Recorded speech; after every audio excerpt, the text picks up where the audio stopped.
ലൈവിലേക്ക് സ്വാഗതം. Murikkumthotti saint Maria Goretti UP സ്കൂളിന്റെ സുവർണ ജൂബിലി ആഘോഷങ്ങൾക്കും പൂർവ്വ വിദ്യാർത്ഥി സംഗമത്തിനും തുടക്കം കുറിച്ചുകൊണ്ട് ആദ്യ ആലോചനാ യോഗം നടന്നു. സ്കൂൾ ഓഡിറ്റോറിയത്തിൽ നടന്ന ആദ്യ യോഗം school manager father Joseph Koyikkal ഉദ്ഘാടനം ചെയ്തു. വാർത്ത കാണാം. ഇടുക്കി ലൈവ് വാർത്തകൾ നിങ്ങൾക്കായി അവതരിപ്പിക്കുന്നത്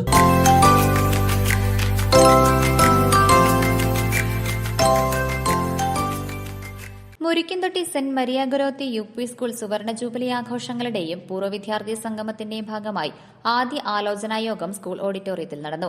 50 വർഷത്തെ അഭിമാനകരമായ വിദ്യാഭ്യാസ സേവനത്തിന്റെ സ്മരണയായി സംഘടിപ്പിക്കുന്ന ജൂബിലി ആഘോഷങ്ങൾക്ക് വിപുലമായ ഒരുക്കങ്ങൾക്കാണ് തുടക്കം കുറിച്ചിരിക്കുന്നത്. സ്കൂൾ മാനേജറും ഇടവക വികാരിയുമായ ഫാദർ ജോസഫ് കോയിക്കൽ യോഗം ഉദ്ഘാടനം ചെയ്തു. വിദ്യാഭ്യാസം ഒരു തലമുറയിൽ നിന്ന് മറ്റൊരു തലമുറയിലേക്കുള്ള മൂല്യ കൈമാറ്റമാണെന്നും ആ ദൌത്യം കൃത്യമായി നിർവഹിച്ച സ്ഥാപനമാണ് സെന്റ് മരിയ ഗൊരോത്തി UP സ്കൂളെന്നും അദ്ദേഹം പറഞ്ഞു.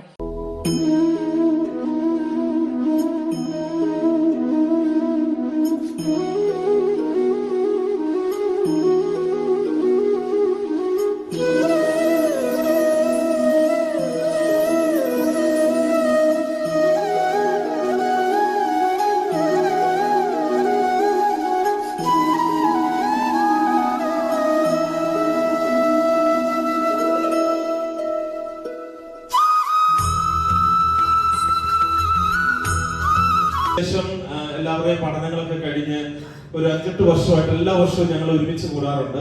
ഞങ്ങൾ അന്ന് മാമലത്ത് 10ാം ക്ലാസ് പാസ്സായത് 113 വിദ്യാർത്ഥികളാണ് ഞങ്ങൾ ഒരു ബാച്ചിൽ പാസ്സായത്. അതിൽ ഏകദേശം ഒരു 60-70ഓളം ആളുകൾ ഇപ്പോഴും എല്ലാ വർഷവും ഞങ്ങൾ ഒരുമിച്ച് കൂടും. ഞങ്ങളെ സംബന്ധിച്ച് ഒത്തിരി സന്തോഷമുള്ള ദിവസമായിരിക്കും ആ ദിവസം. ഒത്തിരി ദൂരതയൊക്കെയാണ് പലരും, പക്ഷെ എല്ലാവരെയും അവധിയൊക്കെ നോക്കി വരികയും സന്തോഷത്തോടെ ആ ദിവസം പങ്കിടുകയും യാത്ര ചെയ്യുകയും ഭക്ഷണം കഴിക്കുകയൊക്കെ ചെയ്യാറുണ്ട്. ഞങ്ങളെ സംബന്ധിച്ചിടത്തോളം ഒത്തിരി സന്തോഷം പങ്കുവയ്ക്കുന്ന, ഓർമ്മകൾ പുതുക്കുന്ന, പ്രത്യേകിച്ച് നമ്മുടെ സ്കൂള് നമ്മുടെ ജീവിതത്തിലെ ഏറ്റവും മനോഹരമായ കാലഘട്ടം എന്ന് പറയാൻ നമുക്കറിയാം. നമ്മുടെ സ്കൂൾ കാലഘട്ടമാണ്. നമ്മുടെ ജീവിതത്തിന്റെ അനുദിന ജീവിതത്തിന്റെ പ്രാരാബ്ദങ്ങളൊക്കെ ആയിട്ട് നമ്മൾ മുന്നോട്ട് പോകുമ്പോൾ പലപ്പോഴും നമ്മൾ ചിന്തിക്കാറുണ്ട് നമ്മുടെ പഴയ സ്കൂൾ കാലഘട്ടത്തിലേക്ക് തിരിച്ചു പോകാൻ സാധിച്ചിരുന്നെങ്കിൽ. കാരണം പഠിച്ചാൽ മാത്രം മതി, വേറെ ഉത്തരവാദിത്തങ്ങളൊന്നുമില്ല, നമ്മൾ ഫ്രീ ആണ്. അപ്പൊ നമ്മൾ ഏറ്റവും കൂടുതൽ നമ്മുടെ ജീവിതത്തിൽ സന്തോഷിക്കുന്ന ഒരു കാലഘട്ടം എന്ന് പറയുന്നത് നമ്മുടെ സ്കൂൾ കാലഘട്ടമാണ്. അതുകൊണ്ട് തന്നെ നമ്മൾ പഠിച്ച നമ്മുടെ സ്കൂളും നമ്മളെ പഠിപ്പിച്ച നമ്മുടെ അധ്യാപകരും ഒക്കെ മായാത്ത ഓർമ്മകളായിട്ട് നമ്മുടെ മനസ്സിൽ നിലനിൽക്കാറുമുണ്ട്. സുവർണ ജൂബിലി ആഘോഷങ്ങൾ സുസ്ഥിരവും ക്രമബദ്ധവുമായി നടത്തുന്നതിനായി 9ഓളം കമ്മിറ്റികൾ യോഗത്തിൽ രൂപീകരിച്ചു. ആഘോഷങ്ങളുടെ സമഗ്ര ഏകോപനത്തിനായി മുൻ അധ്യാപകനായ ജോസ് അലനോലിക്കലിനെ ജൂബിലി കൺവീനറായി തെരഞ്ഞെടുത്തു. വിവിധ കമ്മിറ്റികൾക്ക് വ്യക്തമായ ഉത്തരവാദിത്തങ്ങൾ ഏൽപ്പിക്കുകയും പരിപാടികളുടെ തീയതികളും രൂപരേഖയും അന്തിമമാക്കുകയും ചെയ്തു. ജൂബിലി ആഘോഷങ്ങളുടെ ഭാഗമായി ഫെബ്രുവരി 8-ാം തീയതി പൂർവ്വ വിദ്യാർത്ഥി സംഗമം സംഘടിപ്പിക്കുവാനും ഫെബ്രുവരി 10-ാം തീയതി വാർഷികാഘോഷവും യാത്രയയപ്പും നടത്തുവാനും യോഗത്തിൽ തീരുമാനിച്ചു.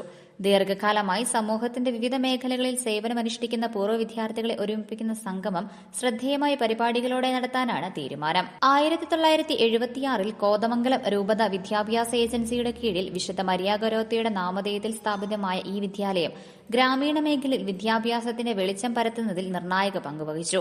ആയിരക്കണക്കിന് വിദ്യാർത്ഥികൾക്ക് അടിസ്ഥാന വിദ്യാഭ്യാസം നൽകി അവരെ മികച്ച പൌരന്മാരാക്കുന്നതിൽ ഈ സ്കൂൾ വലിയ സംഭാവനയാണ് നൽകിയിട്ടുള്ളത്. 50 വർഷങ്ങൾ പിന്നിടുമ്പോൾ സമൂഹത്തിന്റെ എല്ലാ പിന്തുണയോടെയും ചരിത്രപ്രധാനമായ ഈ ആഘോഷം വിജയകരമാക്കാനുള്ള ഒരുക്കത്തിലാണ് സ്കൂൾ കുടുംബം. ആലോചനാ യോഗത്തിൽ അധ്യാപകർ, ത്രിതല പഞ്ചായത്ത് പ്രതിനിധികൾ, പൂർവ്വ വിദ്യാർത്ഥികൾ, പൊതുപ്രവർത്തകർ, പ്രദേശവാസികൾ തുടങ്ങിയവർ പങ്കെടുത്തു. Idukki live news Nedumkandam. Idukki live വാർത്തകൾ നിങ്ങൾക്കായി അവതരിപ്പിച്ചത്